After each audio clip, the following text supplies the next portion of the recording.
토트넘의 가장 큰 문제점이 전체적인 수비에 대한 인지나 판단력들이 밸런스가 좋지 않다는 게 이 경기에 많이 나오게 되거든요. 근데요, 토트넘 같은 경우에는 측면 수비, 바이에른 뮌헨은 잦은 실수에 대한 집중력을 얼마만큼 보완하고 나왔는지 한번 보실까요?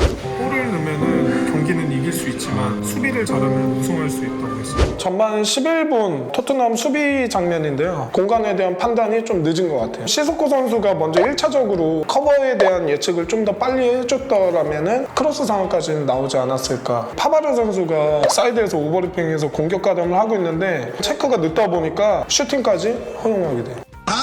우리 편이 수비할 때 수비뿐만이 아니라 미드필드, 공격까지 전부 다 수비에 대한 생각을 해야 되는데 실점 장면인데요. 이전에 어떤 상황이 전개가 됐는지부터 한번 살펴봤는데 다이어 선수가 프레싱을 나왔을 때 에릭슨 선수가 미드필드 선수에 대한 간접적인 압박을 해줬어야 되는데 볼만 보고 뒤에 있는 선수를 예측을 못했어요. 결국에는 미드필드진이 지금 공간에 대해서 너무 편안하게 드리블을 치고 오는 상황이 나오게 되죠. 공간에 공이 들어왔을 때 수비하기가 굉장히 어려워져요. 그 한 명으로 인해서 수비진들이 굉장히 많이 붙게 되죠. 왜? 슈팅 거리랑 점점 가까워지기 때문에. 그래서 지금 상황도 보시면은 쿠티뉴 선수에 대한 체크를 할 수밖에 없기 때문에 이 뒤에 있는 선수는 프리로 상황이 열리게 되죠. 지금 상황을 보면은 뛰어 들어오는 거를 확인을 했는데요. 이 선에서 침투하는 쿠티뉴 선수에 대한 미드필드가 체크가 안 돼 있기 때문에 중앙을 커버하기 위해서 안으로 좁혀 들어가게 되죠. 수비와 미드필드 간격이 넓어지면은 위험한 상황들이 많이 노출하게 돼요. 측면 수비수가 프레싱은 거리 가깝게 잘 나왔어요. 그래서 상대 공격수가 스피드가 붙지 않은 상황에서 오버래핑을 돌아가는 선수에 대한 커버가 늦었기 때문에 크로스 상황이 나오죠. 크로스가 날라온 볼에 대해서 로즈 선수가 클리어링을 했는데 이미 상대 공격수가 공을 키핑을 했거든요. 로즈 선수가 돌아서는 준비가 안 돼 있어서 좁은 공간에서 2대1 패스를 받게 되죠. 뒷걸음질 치는 게 아니라 빨리 몸을 열어놔가지고 바로 돌아들 준비를 하고 있어요. 여기서 똑같은 상황이 또 나오는데요. 우리 시소코 선수 그리고 이 포이스 선수 이 상황에서 과연 포이스 선수가 이렇게 좁힐 필요가 있었나라는 생각이 들어요. 문전에서는 상대 공격수를 놓치는 순간 실점 상황이 굉장히 많이 나오거든요. 알더베르트 선수가 분명히 이 밀레 선수에 대한 판단을 하고 있었을 텐데 이 포이스 선수가 이 뒤에 있는 쿠티뉴 선수를 놓치는 상황이 또 나와요. 우리 시소코 선수도 분명히 봤을 텐데 크로스 상황이 나왔을 때 중앙 수비와 이 미드필드 간의 이 커뮤니케이션이 굉장히 중요하거든요. 근데 지금도 전혀 예측이 되지 않는 상황이 나오죠.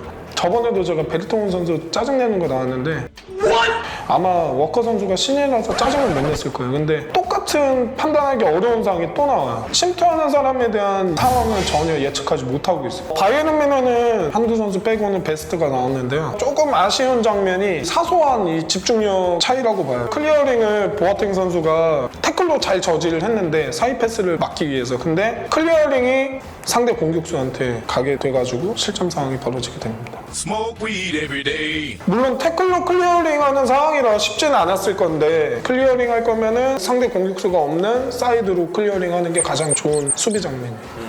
저번에 뮌헨의 실점 장면에 대해서 보여드렸을 때 태클에 대한 중요성을 말씀을 한번 드렸었거든요. 태클에 대해서 굉장히 조심스러워요. 이 한 동작에 거의 모든 상황이 끝나거든요. 참 재미난 상황이 똑같이 벌어졌어요. 똑같은 선수한테 태클을 되게 좋아하는 것 같은데 역습 상황인데 수비 숫자가 분류했을 경우에는 수비수가 내려오기 전까지는 지연해주는 게 가장 좋아요. 숫자가 분류하기 때문에 상대 공격수한테 쉽게 찬스가 많이 나죠. 근데 위험 지역이 아닌 상황에서 태클을 하면서 누워있죠. 찬스를 너무 쉽게 내주는 상황이 나와요. 이 태클의 의도는 사전에 미리 공을 커트를 할 생각이었는데 이게 쉽지 않아요. 수비에 대한 판단이 굉장히 빠르고 패스 코스와 나올 수 있는 각을 막아야 되는데 제가 생각하기에는 지연을 해줬어야 되지 않았나라는 생각이 들어요. 근데 지금도 너무 쉽게 손흥민 선수한테 찬스를 내주는 상황이 나오죠. 토트넘은 이번 경기를 통해서 좀 느낀 게 수비 전체적인 밸런스가 아직은 맞지는 않은 것 같아요. 쉽게 공격에 대한 찬스를 노출하는 장면들이